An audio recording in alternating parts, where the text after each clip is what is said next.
He was working. He conquered a big reign, which was not only Mongolia but also China. Also, some Russian part was part of Mongolian Empire. Was so big at the time. Kublai Khan, you said.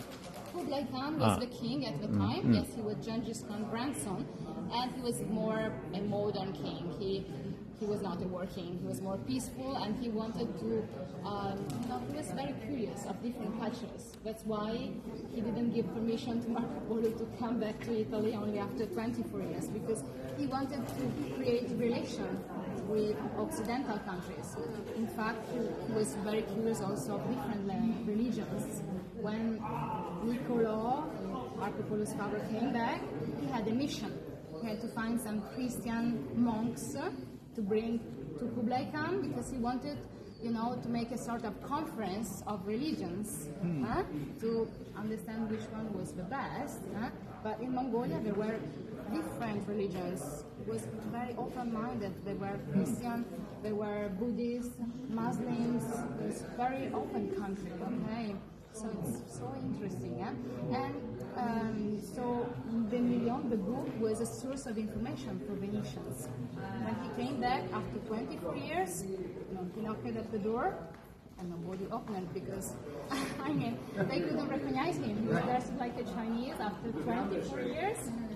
But Venetian people like to tell that when he showed off all the jewelry, the money, they recognized him. And there was a big party for him, and told him his story. Yes, I'm your cousin, I'm your brother, blah, blah. Give me. Now I recognize you. Yes, of course. Marco Polo's father Yes, Niccolò.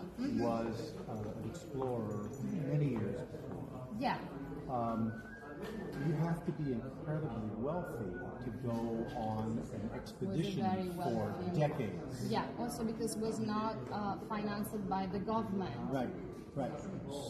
So it seems like the outsized riches of Venice created the possibility for a person to be rich enough to do that. Yes. Because these expeditions were very expensive. It was very risky, so very expensive. They were attacked, by pirates, by thieves during the night. Then when, they conquered, they were trusted by the king helped a lot, because, when Niccolò came back, he had a golden plate with, this, symbol of the king. He could show to thieves or to brigands or to people, he met a soldier who wanted to attack him, but he showed this golden plate. It was a way to let him pass. Okay, so he was also helped by the king, but just to organize all the expeditions, So he had sponsors, I'm assuming, that there were people who contributed to his expenses, investors, if you will, when he returns with some of his treasures. When he returned back, yes, he was helped by Kublai Khan, and yes, but the beginning was not easy.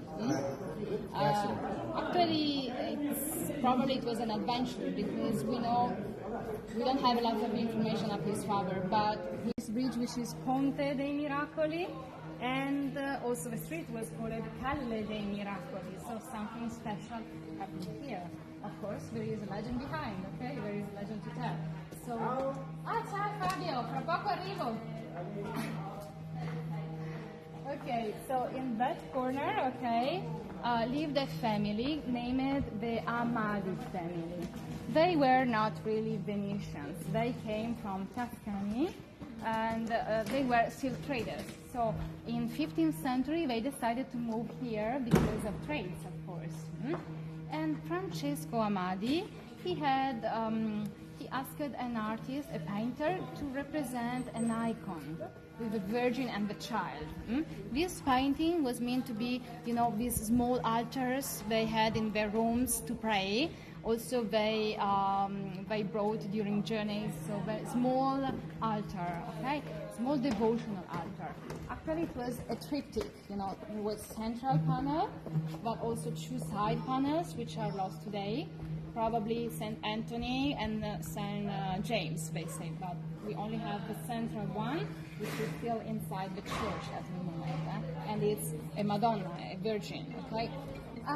Francesco decided to share the painting with Venetians, so he decided to expose in that corner. Later I will show you where it is. And there was a small devotional altar in the street. We call it Capitello.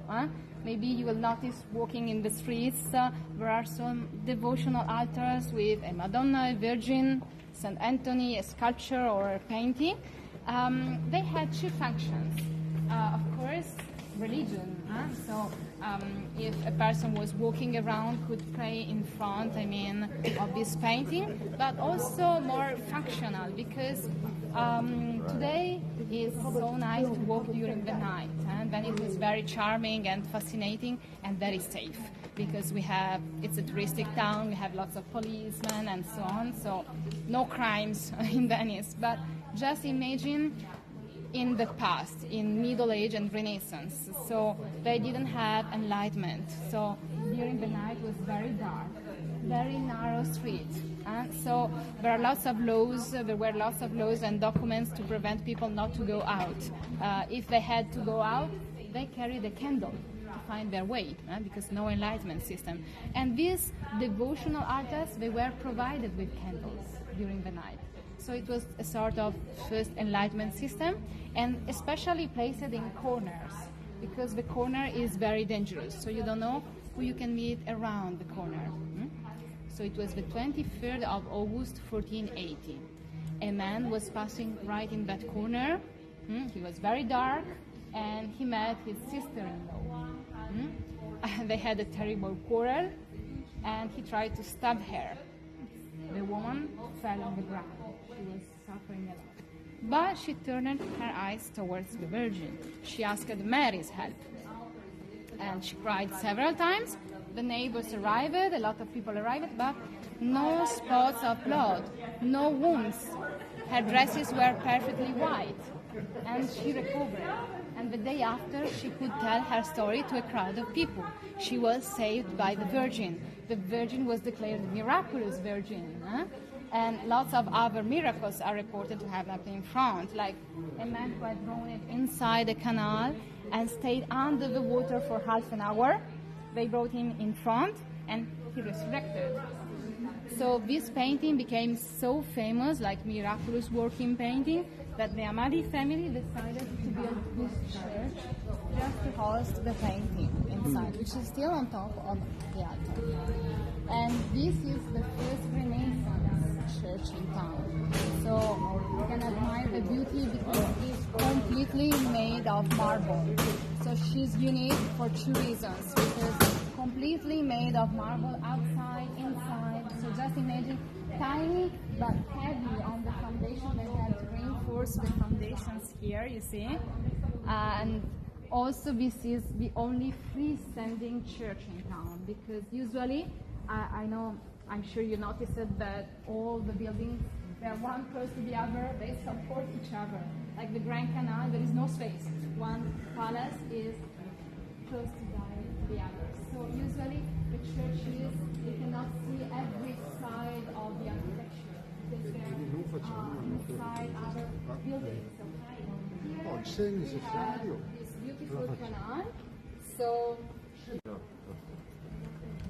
the famous corner, and actually you see there is like a window which was closed. This was the niche where the miraculous painting was placed. The altar is here, okay? And behind you, this is the Amadi family house. Still the original project. You see this decoration. So this was the Amadi family coat of arms. So there are 3 hills with a bird on top. This came from Tuscany. And there is an angel who protected the family and killed these dragons in the corner, these 9 dragons which represent evil bad forces. Okay? Here I had a small surprise because I have a key. Yeah, it's not my home. I would love to live here, but it's Fabio's home, the person passed before.